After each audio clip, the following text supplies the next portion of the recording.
말씀대로 믿고 살고 누리는 올데이 큐티 배명 목사입니다. 오늘 큐티 본문은 누가복음 3장 21절에서 38절까지 말씀입니다. 오늘 큐티는 너는 내 사랑하는 아들이라 라는 제목으로 예수님의 족보에 관한 묵상입니다. 말씀 질문입니다. 왜 하나님까지 계보를 작성하여 기록할까요? 예수님도 백성들과 같이 세례 요한에게 세례를 받으셨습니다.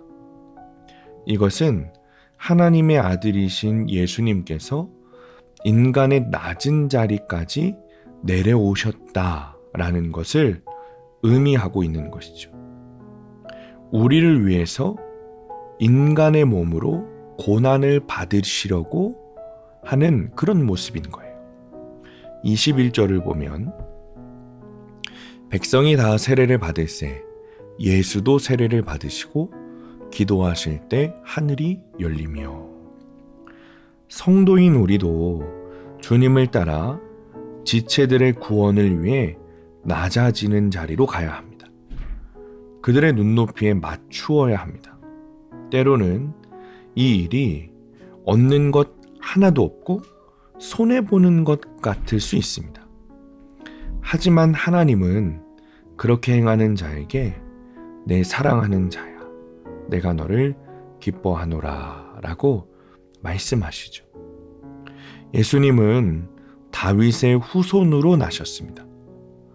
주님이 이 땅에 오시려면 아주 긴 시간이 필요했고 오신 후에도 30년이 지나서야 공생애를 시작하셨습니다. 이처럼 하나님의 약속이 성취되려면 인내와 연단의 시간이 필요하다는 거예요.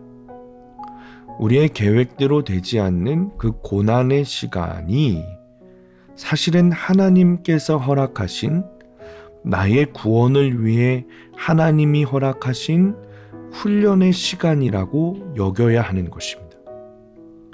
하나님의 자녀로서 이 훈련을 믿음으로 감당하게 될 때 내가 있는 자리가 어디든지 그곳에서 구원의 사명을 감당할 수 있습니다. 예수님과 요셉의 조상을 거슬러 올라가면 그 꼭대기에 하나님이 계십니다. 38절입니다.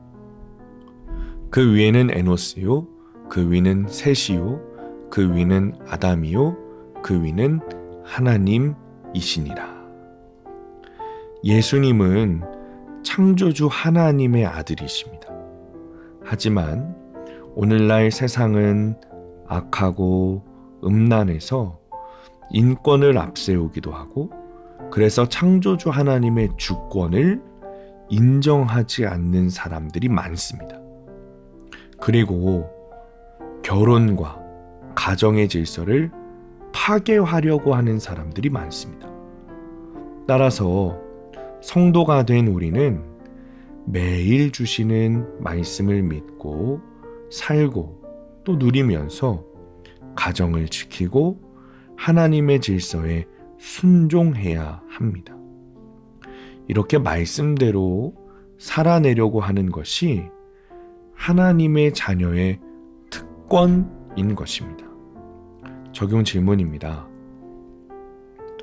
내가 낮은 마음과 섬김으로 주께 인도해야 할 사람은 누구입니까?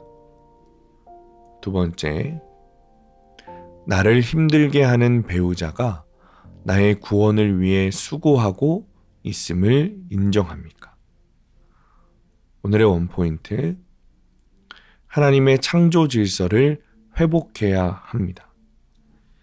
주님이 이곳에 오신 이유는 스스로 낮아지시면서 다른 누가 아니라 나를 구원하시기 위해서입니다. 세상의 방법으로는 구원을 이룰 수 없습니다. 하나님의 질서 아래 모든 것이 가능한 것이죠. 오늘도 하나님의 창조 질서를 회복하여 드리는 하루가 되시기를 축복합니다. 기도하겠습니다. 하나님, 세상 사람들이 무너뜨린 하나님의 창조 질서를 말씀에 순종함으로 회복하여 드리는 삶이 되게 하여 주옵소서. 주님이 낮아지신 것처럼 우리도 낮아짐으로 구원 역사에 동참하게 하여 주옵소서. 예수님의 이름으로 기도합니다. 아멘. 오늘 큐티 말씀을 적용한 한 성도님의 큐티 묵상 간증입니다. 저는 폭력적인 엄마로 인해 늘 불행하다고 생각했습니다. 그래서 제 삶의 목적은 오로지 좋은 엄마가 되는 것이었습니다. 그것을 이루기 위해 수많은 책과 강의로 지식을 쌓았습니다. 그리고 결혼한 뒤에는 자녀들을 입시 위주 교육에서 벗어나 자유롭게 키우겠다는 생각으로 대안학교에 보냈습니다. 하지만 저는 그 과정에서 백성의 눈높이로 낮아지셔서 함께 세례를 받으신 예수님처럼 행동하지 못했습니다. 가정의 제사장으로 세워주신 남편의 반대를 꺾고 저희 가정의 경제적 여건과 공교육의 환경을 무시했습니다. 그리고 자녀들이 원하는 건 뭐든지 해주겠다며 공동체의 만류에도 불구하고 고3이 된 큰딸을 외국으로 유학 보내려고 했습니다. 그런데 그 무렵 중학생이 된 작은 딸이 친구들에게 왕따를 당하여 자해한 뒤 정신병원에 입원하는 사건이 찾아왔습니다. 그동안 제가 배운 지식은 아무 소용이 없었습니다. 그제야 저는 하나님 위에 있으면서 하나님의 주권과 질서를 파괴한 것을 깨닫고 회개할 수 있었습니다. 이후 예수께서 가르치심을 시작할 때까지 30년을 기다리신 것처럼 저도 가정의 질서에 순종하여 남편의 의견을 먼저 묻고 따랐습니다.